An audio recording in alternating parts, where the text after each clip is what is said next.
Yashodanandana Prajajanaranja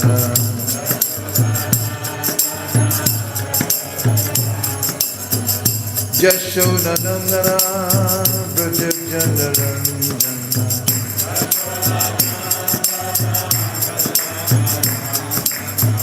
Yashodanandana Prajajanaranja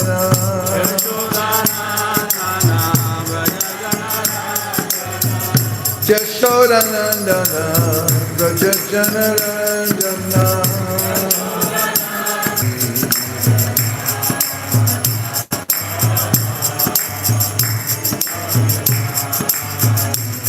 Jaya Radha Madhava Kunja Vihari Te Vasudevaya Om Namo Bhagavate Vasudevaya Narayanam Namaskritya Naram Chaiva Narottamam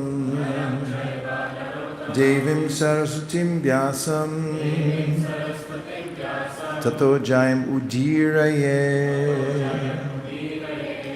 Good morning, everyone. Hare Krishna. We're reading from Srimad Bhagavatam, Canto 4, Chapter 22, Prithu Maharaj's meeting with the Kumaras. Today's verse is 32. I'll read the translation. There is no stronger obstruction to one's self-interest than thinking other subject matters to be more pleasing than one's self-realization. Let's say it together. There is no stronger obstruction to one's self-interest than thinking other subject matters to be more pleasing than one's self-realization. And the word for word, na, not, ataha. After this, paratara, greater, loke, in this world. Pumsa, of the living entities. Swa-arta, interest. Vyatikrama, obstruction. Yat adi, beyond that. Anyasya, of others. Priyastvam, to be more interesting. Atmaramaha, for the self. Swa, own. Vyatikramat, by obstruction. And the Sanskrit sounds like this. Nata parataro loke pumsa swarta vyatikrama yad adantyasya preyastvam yad adyantyasya preyastvam Atmana swavyatikramat Nata paratano loke Pumsa swarta vyatikrama Yadadyanyasya priyastvam Atmana swavyatikramat Dozo. Nata parataro loke Saswarta vyatikrama Yadyatanyasya priyastvam Krama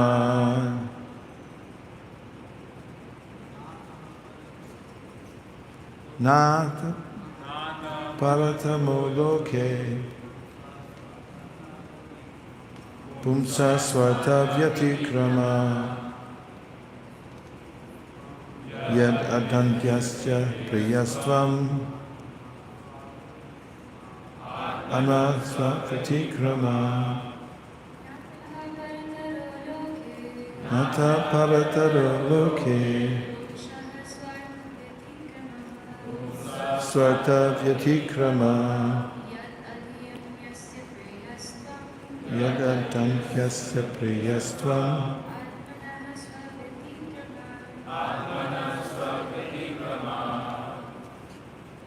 The purport is as follows.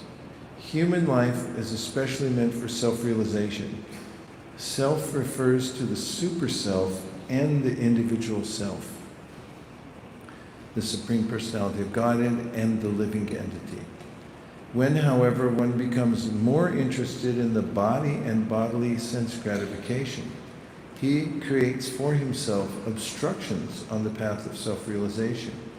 By the influence of Maya, one becomes more interested in sense gratification, which is prohibited in this world for those interested in self-realization.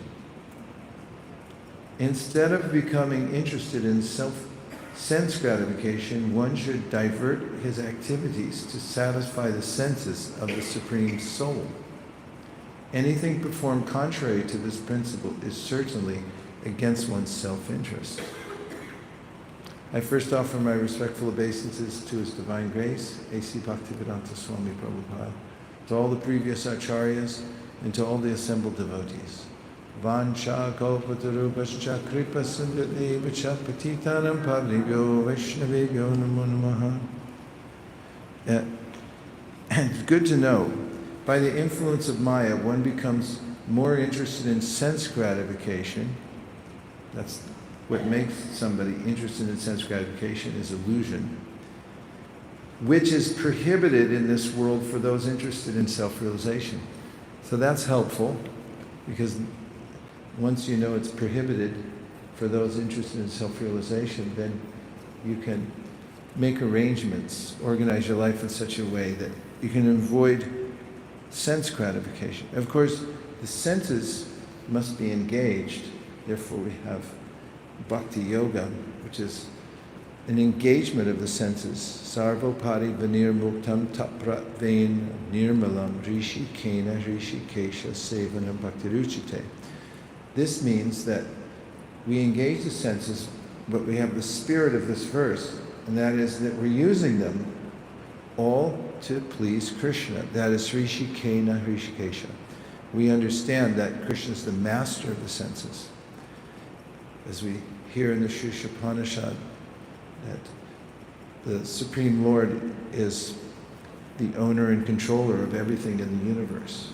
Ishavasyam idam sarvam yat kincha jagatyam jagat tena tyaktena bunjita magradakasisudanam. Everything animate or inanimate within the universe is controlled and owned by the Lord. One should therefore accept only those things necessary for himself, which are set aside as his quota, and one should not accept other things, knowing well to whom they belong. Kurvan eveha karmani jijivishakshatam samaha evan tvainanyate tostina karma lipitenare. One who continues working in this way will never become entangled in the material world because of dedicating the senses and sense activities to Krishna. And if we have the spirit of this verse in mind as we interact with the world, and we internally reject any proprietorship over the various sense objects that we come in contact with, and we see them as offerable to Krishna, then, as Krishna says in Gita also, that such a person is like a lotus flower in the water that is surrounded by water, but just as the lotus is never touched by water, we won't be touched by the reaction, because our consideration is that it's to be offered to Krishna. So, what to do? Because naturally, everyone's born into the world with some complexity. And that means that there are, within each person in this world, lingering desires or very prominent desires to enjoy the world, or there may be latent anger or greed, lust, envy, and so forth. These, in due course of time, become purified. But when one begins the process of devotional service, one may still notice these are forces to be reckoned with.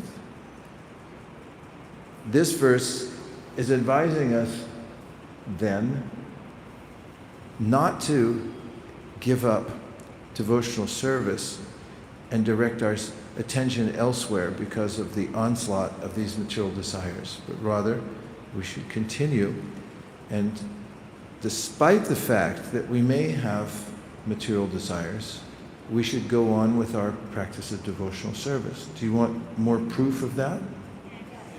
Well, in the second canto of the Srimad Bhagavatam, Shukadeva Goswami says, Akama sarva kamo va moksha kama udarati tivrena bhakti yogena yajeta purusham param.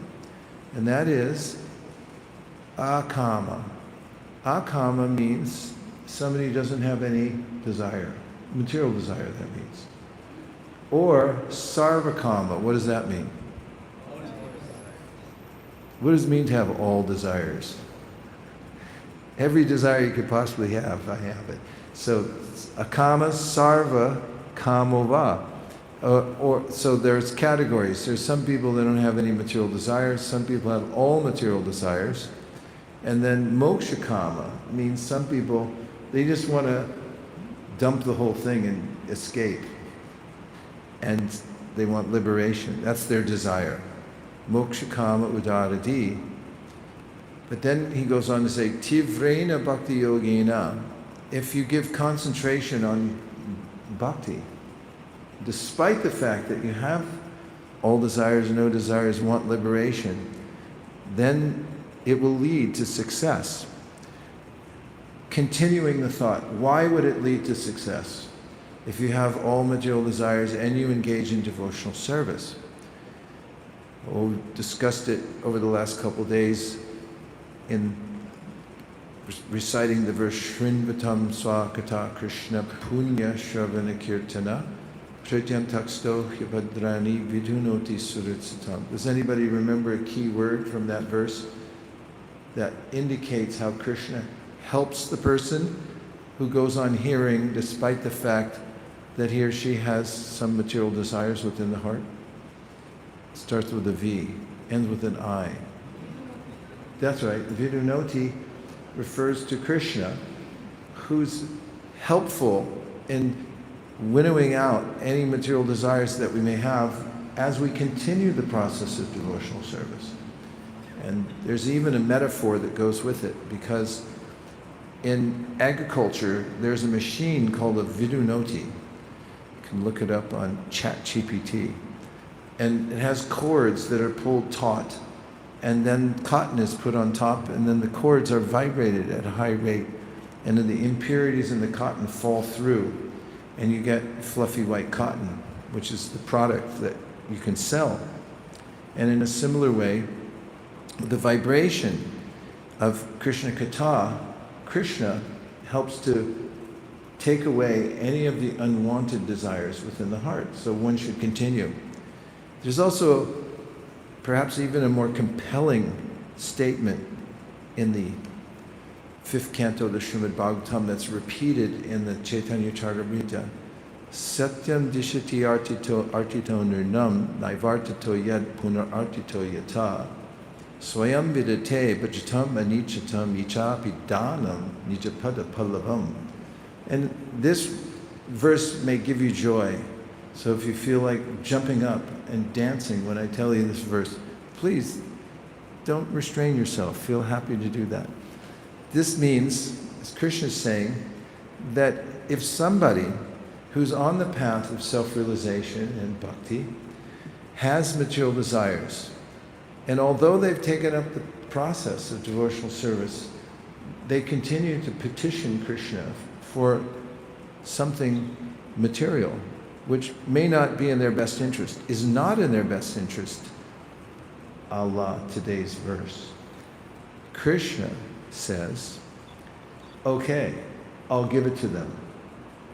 But, don't you love that when somebody's speaking to you and they said, you're one of the nicest people who I've ever met, and I mean, the way you walk, the way you talk is amazing.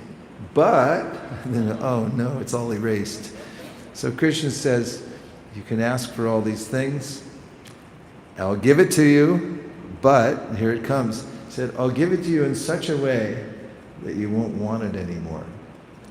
What's more, he says, I'll cover that desire and it will grow into a desire only for my lotus feet. Nija pada pallavam. Nija means my own, and pada pallavam means my lotus feet. So you may have some gross material desire. You may go on with your bhakti. You may ask Krishna for that thing.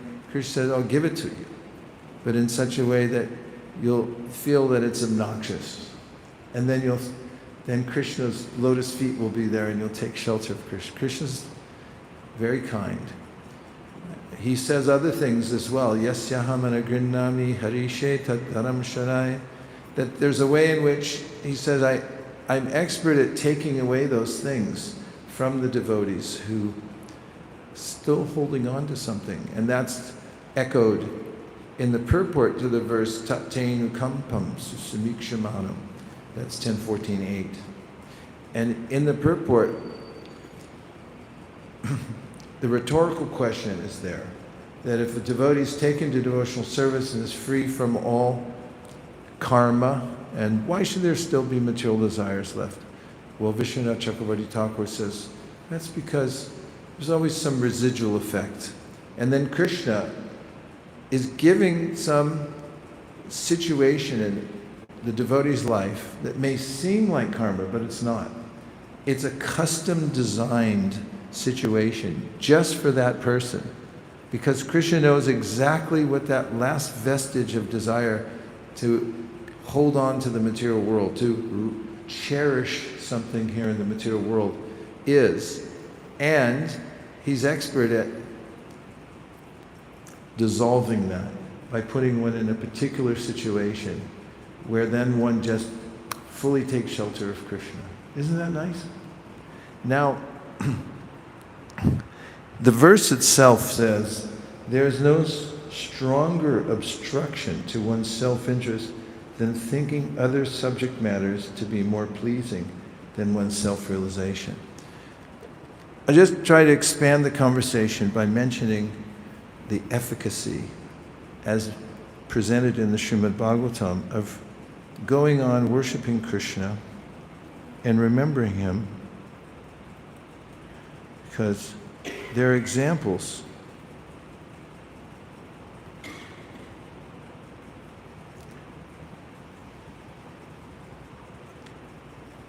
of famous bhakti yogis who attained perfection in devotional service, but who started off with some attitude that may not have been perfect. Shall we pursue that? First, I'd like to bring to mind, if I can, 3 verses that are highly consequential in this conversation that are in the 7th canto of the Srimad Bhagavatam. And they indicate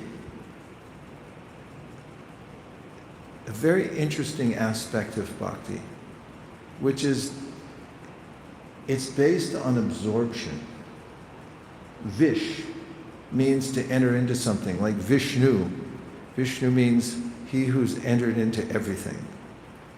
Eko pyasora charitum jagadanda kotyam yashakti rasti jagadanda chayayadanda andantarasta paramanu chayantarastam govindamari purusham tamaham bhajami.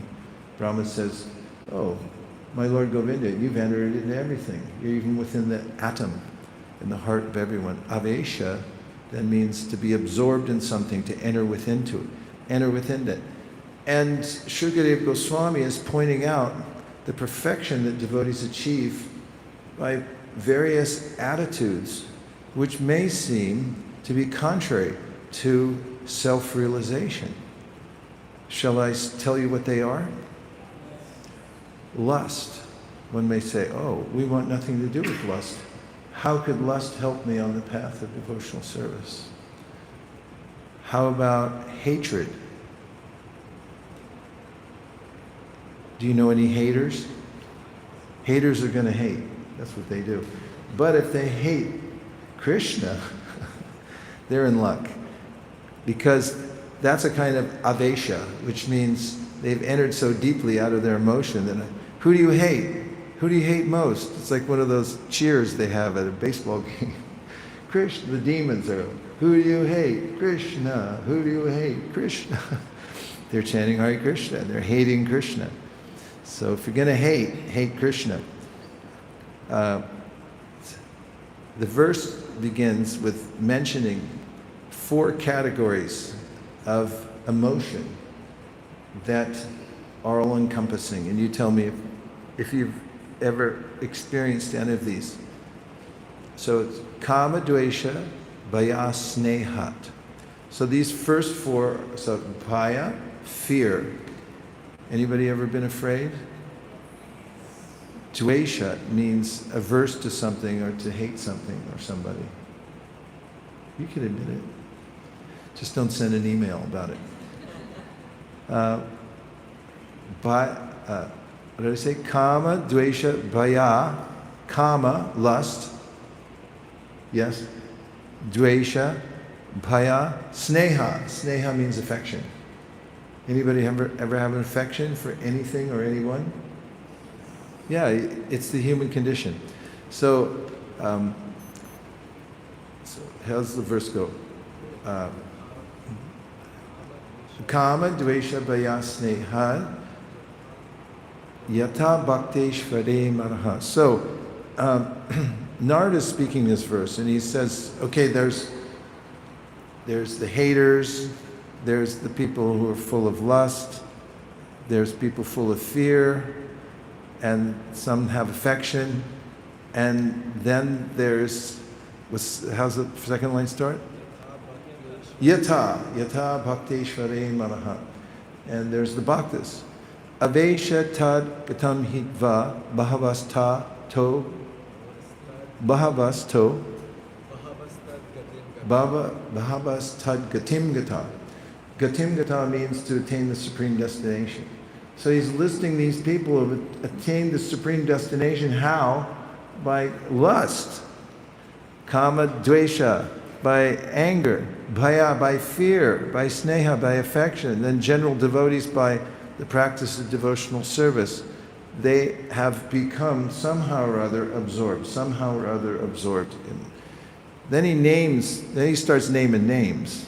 Now it's getting intense. He's going to attach names to these people who had great emotions. So it goes, Gopya Kama, Bhaya Kamso. So we have in the first line, who had lust? Who's famous for seeing Krishna and thinking, oh, I have to be with him? The gopis. Kama, Bhaya Kamso. And Kamsa, what was his main absorption with Krishna? You might say hate, but actually it was fear. He was thinking his whole life how to avoid getting killed by Krishna, because Narada told him, you know, in your last life, Vishnu killed you also. And he's going to do it again. So he was making every preparation, starting with the marriage when he was driving his sister home, and he heard a prophecy from the sky, and he grabbed his sister's hair and drew his sword. He was about to kill her, and Vasudeva had to talk him down. But after that, he was doing everything, killing all the children and Gokul everywhere to try to avoid being killed by Krishna. So he was always afraid. So Gopya Kama Bhaya Kamso Dveshad Vaidyatayo Nripa. Chedyatayo Nripa. So Chedi and other kings who became envious of Krishna. That means Dveshas Chaydadayo Nripaha. Chedi and others, Nripaha, other kings. Then Sambandha, the Vrishnyas Neha, the Vrishnis, the family members of Krishna, they all had affection for him. So they attained perfection. And these others, they attained perfection because they had hate for Krishna. Now comes very interesting third verse, which says, Katapo pina vena syad panchanam purusham prati. That there's 5 methods, he said, in order to attain Krishna. To hate him, to be afraid of him, to lust after him, to be affectionate, or, like the general devotees, to follow in the footsteps. So Narada concludes, Tasmat kena pipayena mana Krishna deveshayat. He says, therefore, you should follow these 5. But he also says something that always makes me smile, and it's such an interesting nuance in the verse. He says that Katapumpina Vena said, who is Vena? He's cruel Vena. You remember him? Vena, when he was a kid, you could tell he was a bad kid because he used to kill his playmates. Don't do that. He'd throw them off cliffs and things like that. And then he grew up into a king. It sounds familiar. Somewhere in the world, something like this has happened. If you want to see it play out in real time, a little torturous little baby grew up into a king and figured to torch the whole world. So then there's Vena, but Vena didn't get anything. He didn't get love of God. Why? Because he and other very envious people said there is no God. They didn't think of Krishna. They didn't say, I hate Krishna. They just said, I'm Krishna. And there is no, they didn't even say, I'm Krishna. They just said, I'm the supreme, don't worship anybody else. And they didn't dwell avesha. They didn't become absorbed in Krishna in any of those ways. So, tasmat kenapyupayana mana Krishna niveshayat means somehow or other you should become absorbed. Now, I'm going to give some examples of those who had an attitude that caused them to be absorbed in Krishna, and I think you'll be able to relate to them. First one I'll talk about is Devahuti. In the 3rd canto of the Srimad Bhagavatam, we have a case of Devahuti who approaches Kapila, who's the Supreme Personality of Godhead, appeared as her son, and the quintessential statement that I extracted from her way of approaching her son, the Supreme Personality of God, was, I'm sick and tired. I've had enough. Have you ever had an instance in your life where you said, that's it, I'm never doing it, I'm sick and tired of this. I'm turning over a new leaf, I'm going to become a new person. Yeah? He applied that. She applied that. She came before Krishna, her son, and said, I'm out. That's it. I'm disgusted with the whole thing, the whole material world. So this is an attitude one may have. I'm sick and tired. I don't want to ever do this again. That is, engage in sense gratification. I can relate to this. I had a visceral experience in our Grihastha life. Nirkula and I both decided that we wouldn't work for anybody. So we both started our own businesses. And I worked on my business for 10 years. And at exactly the 10-year mark, I was on the phone completing a transaction. And it came into my mental system in an all-encompassing way. It said, this is the last phone call I ever make on behalf of this product. That's it. And when I hung up the phone, I felt a great relief because I thought, finished. It's over. I'm disgusted. I never want to use my voice again to convince somebody to take something that's not the Srimad Bhagavatam. That was my feelings, like over, finished. So It was disgust. I'm just saying it because it really happened. Otherwise, I wouldn't have brought it up. But I really felt that.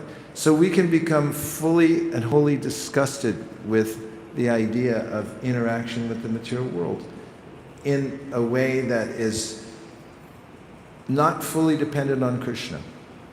Doesn't mean you have to quit your business or your job. But if you have a sense, oh, what, you want to quit? Somebody said, okay, you can quit. The next is Dhruva Maharaj.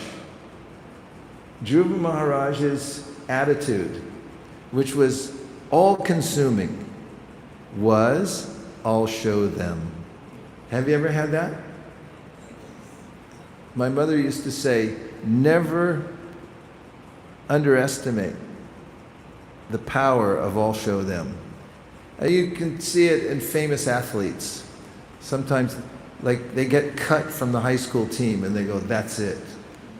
I'm going to turn the basketball world on its head. I'm going to become the best person who ever stepped on a basketball court. There are actually people I could name that did that and had that attitude, but I won't. You can imagine in every sphere there's somebody like that. And in the devotional sphere, Dhruva Maharaj is famous for it because he got neglected by his own father because of his father's affection for one of his co-wives that wasn't his mother. And so he was so absorbed that he said, I'm going to show them, I'm going to get a better kingdom than even my grandfather, and that's it. And even when Narada tried to stop him, remember? On his way to the forest, Narada said, okay, hold it, little fella. Maybe you don't have to do this. Just be more Brahminical and everything's going to be okay. And he goes, thank you, Guruji, but I got to go. Because he had that attitude, full absorption as a whatever. He even hears a guru of the universe that gives him advice against that. He said, I'm going. That's okay. That was a test. You have to have that avesha. I'm fully absorbed. I'm completely in. Nothing can stop me. Next was Bharat Maharaj. So Bharat Maharaj was all in until he wasn't. Because he got distracted by a... And how do you think he felt after he left his body, woke up as a deer, and had full cognizance of what had happened? Have you ever done something stupid? Did you ever regret it the next day? Yes. Did you ever say, if I get out of this one, I'm going to be perfect afterwards. I'll never do anything bad again. Did you ever say that? Story I like to tell about a famous musician. He was extremely famous in the 60s and 70s. And he purchased a beautiful estate in Malibu, California, which is right near LA, where all the famous rich people live. And he had his own beach. And he was alone, so he went out into the water and paddled out. And he was thinking, life is good. I'm lucky. And then he realized that he wasn't propelling himself outwards to the ocean, but the water was pulling him out. And then he tried to paddle back in, but he couldn't because the tide was too strong. And here he is on a private beach, so there's nobody else around. Then it came into his mind that, what a fool I am. I thought I was such a great person, and I have wealth. I have my house, it's right there, but I can't even reach it now. And then, not being a person who ever prayed to God or even thought there was a God, he suddenly thought in his mind, I'm going to pray to the Supreme, whoever that is. And he made a prayer that, if you get me out of this one time, I'll dedicate the rest of my life to you. You know how deep that must be? A Vaishya, that there's a full absorption, that I'm going to die unless you help me. Therefore, if you help me now, I'll dedicate the rest of my life to you. Here's what happened. Just after his prayer, a little wave came tooling in. It was the only one of its kind, a swell of sorts, and it picked him up a little bit and started pulling him back towards the shore. And as he got closer, he realized that there was some divine intervention. And when he got back to the shore, he was a changed person. And he said, from now on, my life's dedicated to God. And so far, in his life, he's been a highly dedicated religious person. So the next one is Prahlad. What was his absorption? What was his mood? What would you say? It's a kind of special one. I can't hear you anyway, so I'll just tell you. Prahlad said, I just want to serve my guru. There he is, Nrsingadev's there, and notice his prayers, analyze them. What he's telling Lord Nrsingadev, things like, Evam janam nipatitam prabhava bhikupe kama bhikamam anuyam prapatam prasanka kritva masat shurashina bhagavan grihito soham katam nubrishajeta bhritti sevam. Britti seva means I'm the servant of your servant. And how could I give up the service of my guru? And there's a Lord standing right in front of him, and his full absorption is, my guru saved me, and my duty is to him. How could I ever give up his service? So that's another absorption. Gajendra, what would you say in 3 words was Gajendra's prayer? Starts with I, ends with the word help. I need help. Yeah, just help. He was an elephant. He didn't even know who the Supreme Personality of Godhead was when he started praying, but he called out with all his heart, I need help. And because of that, he remembered a prayer from his last life, because Krishna is always there. When we become absorbed in any mood towards Krishna, that you're my only Savior, please, or even if it's Dhruva Maharaj, I need revenge. Krishna, I'm coming to you only. Krishna reciprocates, and he reciprocated with Gajendra, and he gave him this famous rescue coming down. The demigods heard the prayers, and they said, that sounds like it's for Krishna, not for us. And Krishna heard it. He felt the sincerity in the voice, full absorption. I need help. Say it. I need help. Yeah, I was once with a very nice devotee who used to be our pujari, and then he went to see his mom and couldn't get back to our temple ever because of his visa. One of the biggest shocks we ever had at our temple. I don't think we've ever gotten over it. Anyway, I was on book distribution with him. After selling a book, we always asked people to chant the Ma Mantra. And there was this mother with her little daughter there, and they were so interested. And he taught him the mantra, and then she said, what does it mean? And I leaned over to hear what he was going to say, because I wanted to know what it meant too. And he said, it means I need help. And so this was the mood of Gajendra. Full absorption in the Supreme, I need help. And Krishna came personally to save him. And finally, Brahma. Brahma is a manager. Anybody here manage anything? You know what management means? One problem after another. And Brahma's got his share of problems to deal with. Not the least of which the earth fell out of its orbit down into the nether regions, and he was thinking, what kind of heavy equipment's going to bring that back? I mean, you get into situations where you think, there's no answer to this. And so what do? So Brahma, as a manager, he sat down and just meditated on Krishna. And how did Krishna answer? Came out of his nose as a pig. pig just came out of my nose. And he's flying around the universe, and the sages are glorifying me, shaking, and then all the water's purifying everything. And then he went and picked it up. And so, one of the points of this fourth canto, we're getting into expansion of the universe and management of the universe. Prithu is the incarnation of management. And then you have Daksha, who came out to help populate the universe, but he was overcome by envy of Shiva.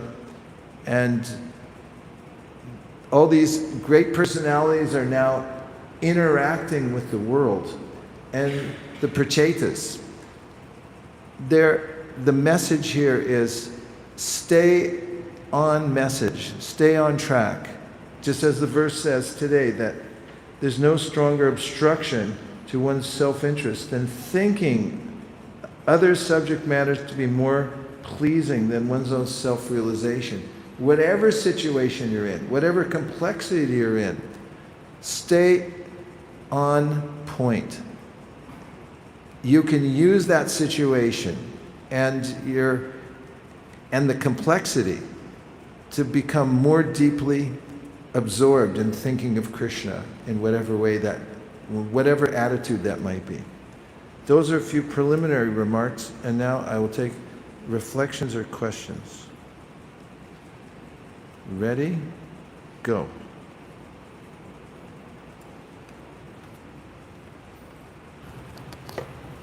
Ma Bhagavat Prabhu.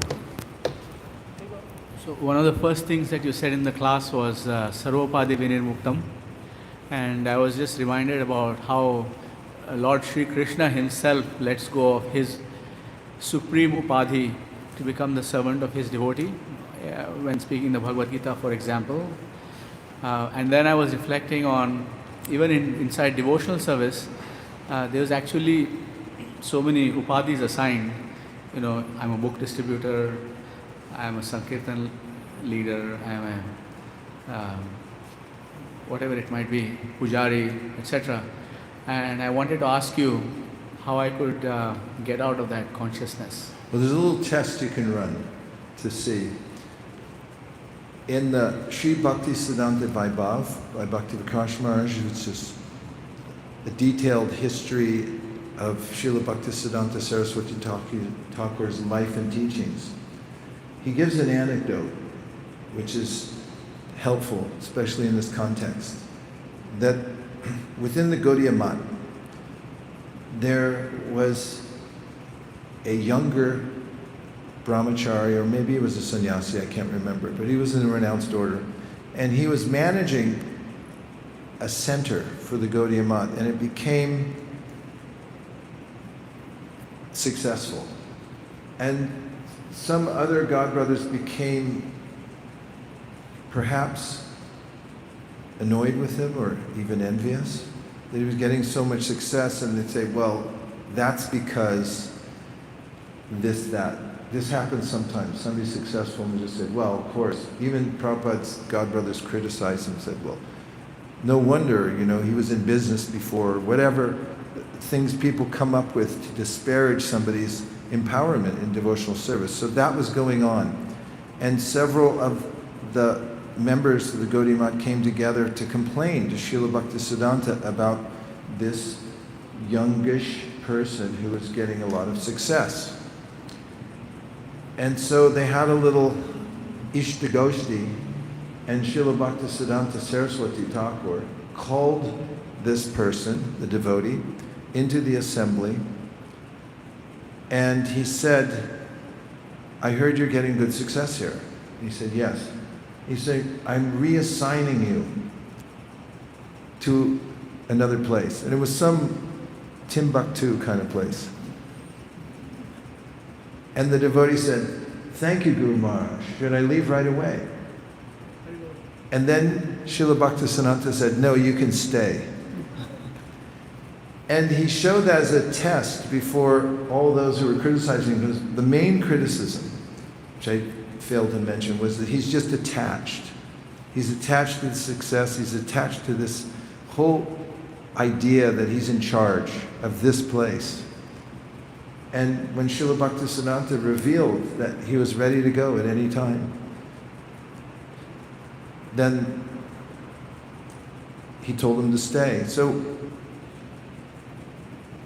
it's a bit of a conundrum because we should be attached to our service.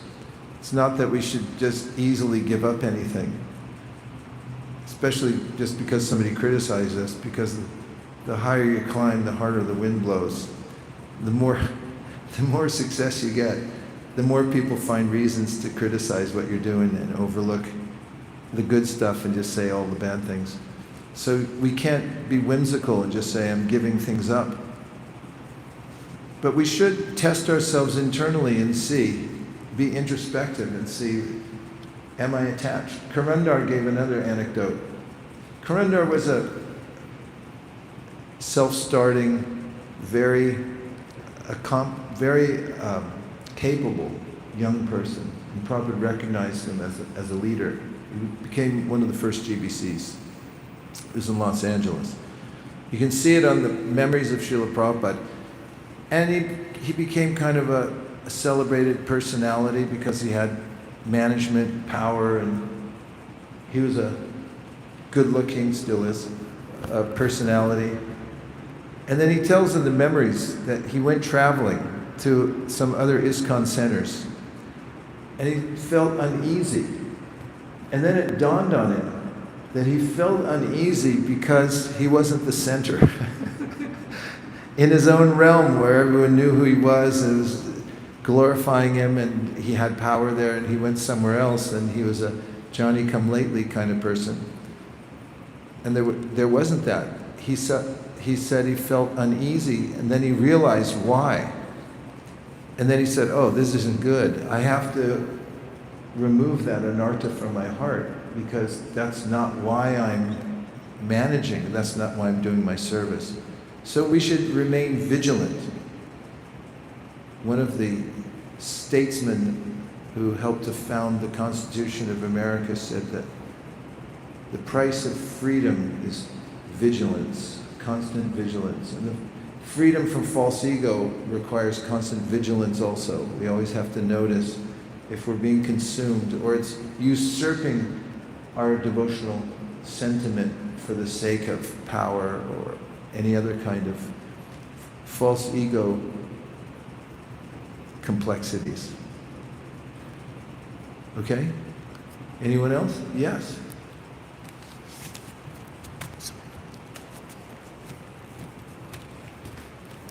Hare Krishna, Prabhu. Sorry. Thank you for your class.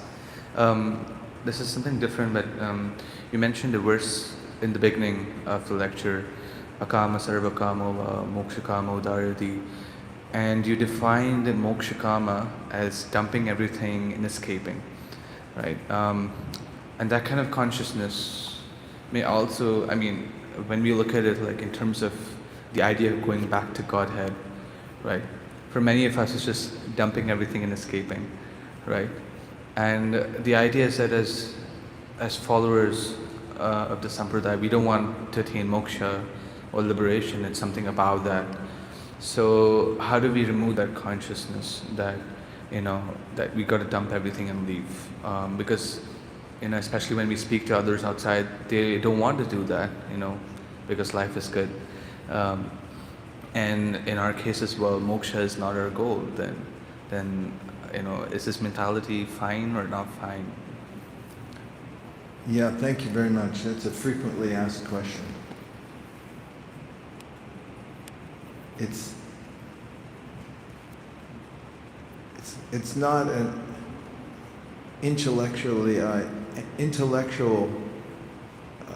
there's not an intellectual answer per se. More has to do with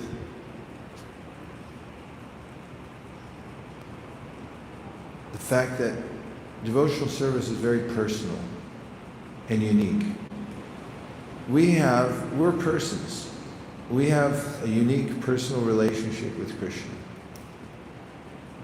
And when we realize that through our practice of devotional service and Krishna's reciprocation with us, then our considerations are not so so much based on this intellectual concern of whether I'm in the material world or not in the material world, because we feel Krishna's embrace, and is expressed in the famous verse uttered by Lord Shiva, Narayana parak sarve nakutaschana pibhyati swarga pavarga narakeshu apitulyarta darshana. He said it about Chitraketu, who had become a pure devotee by the association of Narada. And there was some faux pas where he had laughed at Lord Shiva and Parvati because they're sitting in a sort of casual way in public.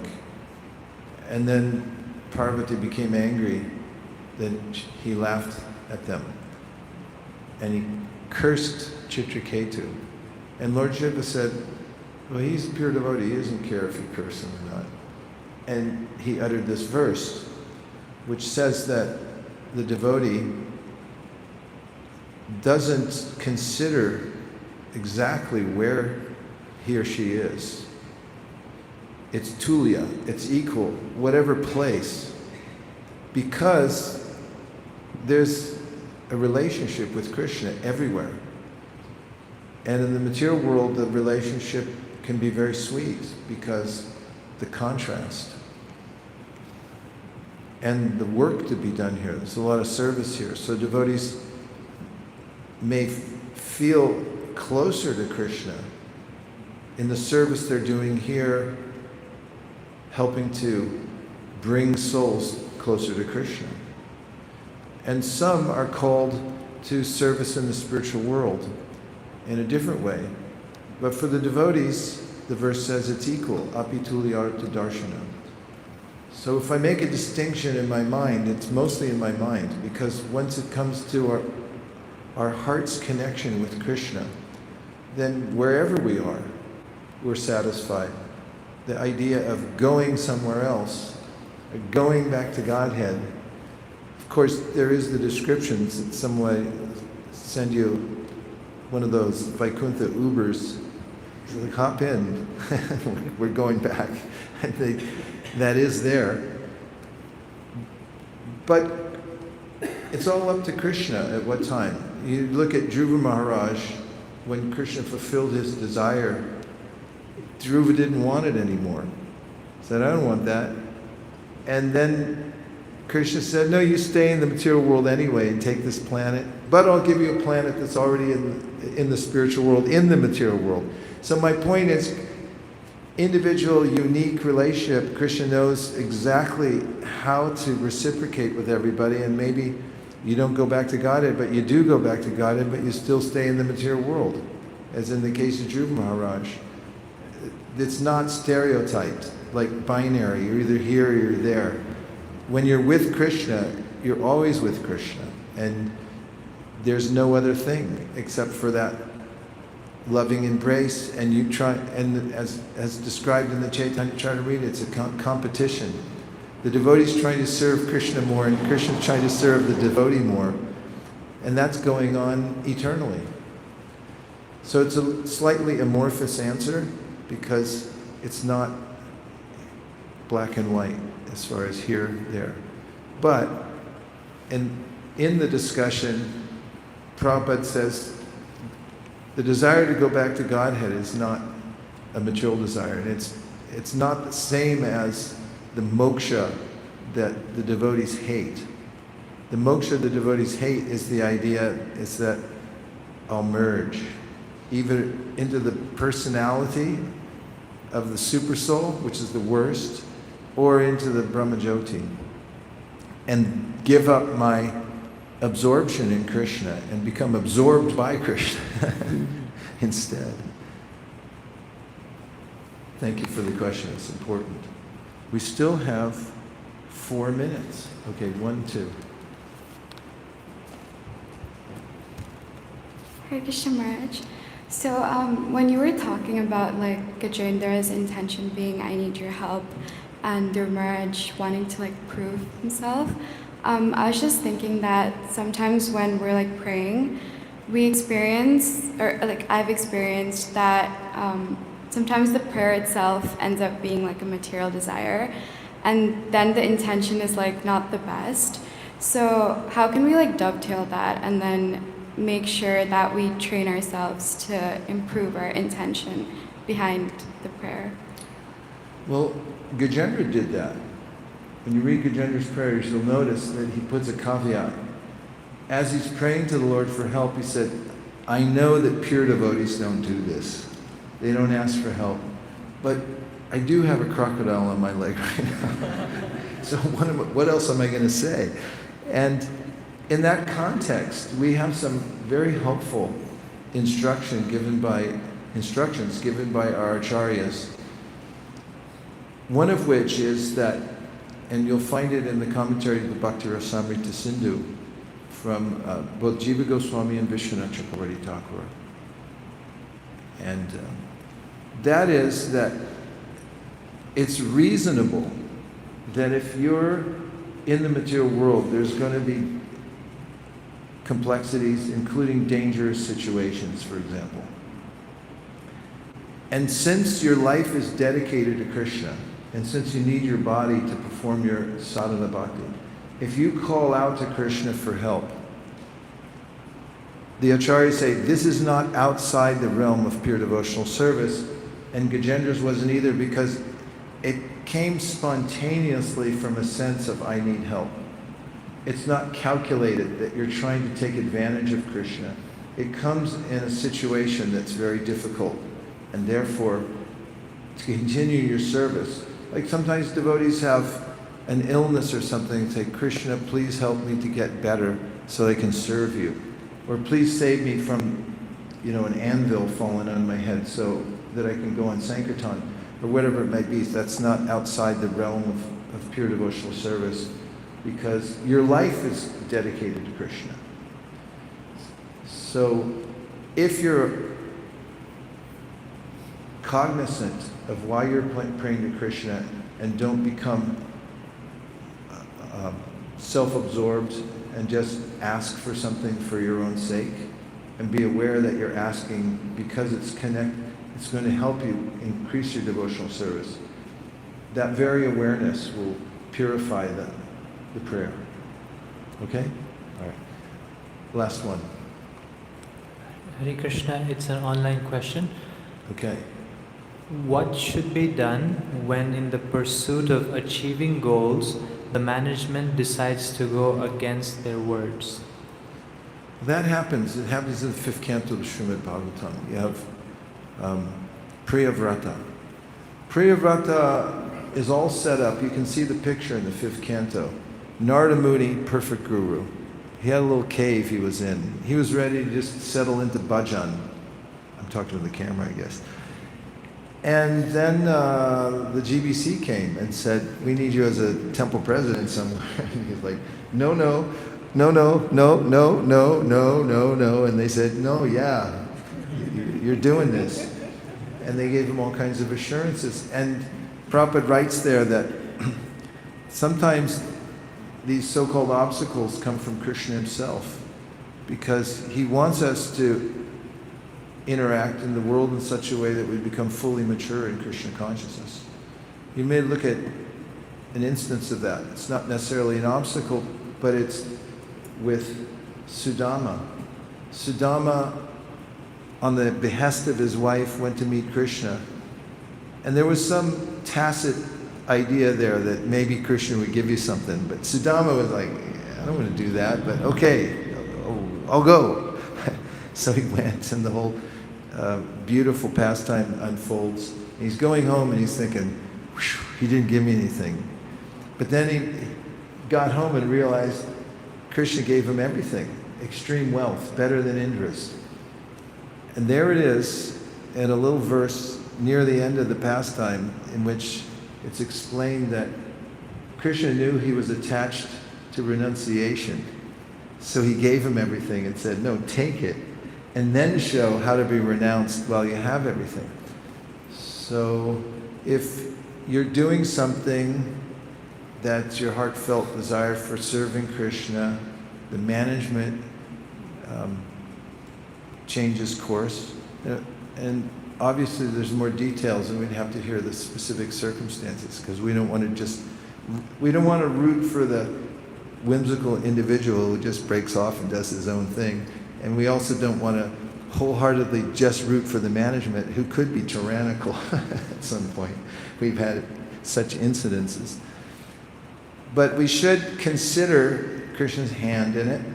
There's an old saying that came up, actually it's not that old, from a few years ago, that we say on our team that workarounds bring turnarounds. So if you get an obstacle, oftentimes it means if you try to be flexible and work around it, then you'll find a better way of doing it anyway that you hadn't seen before. If you stay flexible or stay fluid like water, you can go around things and still make it work.